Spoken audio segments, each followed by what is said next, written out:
Из Ухты вопрос. Какие мероприятия в республике проводят казаки? Много мероприятий проводят казаки. Работа с казаками – это тоже наша сфера деятельности.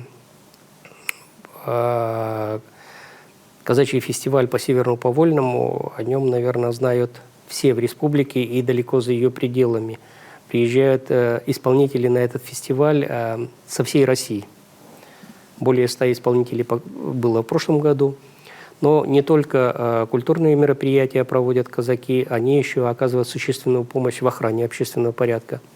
Они очень активно и тесно взаимодействуют с епархией по поддержанию проектов епархии, по участию в них, участвуя в них, в этих проектах. Они сегодня большую работу проводят с подрастающим поколением, с кадетскими школами, с ребятами, которые казачата учатся у них ремеслу казацкому. И сегодня можно сказать, что казаки неотъемлемой частью стали вот этого нашего духовно-нравственного и патриотического воспитания наших детей. Поэтому огромная им благодарность за взаимодействие. Мы часто с ними встречаемся, часто обсуждаем и тоже совместные проекты реализуем.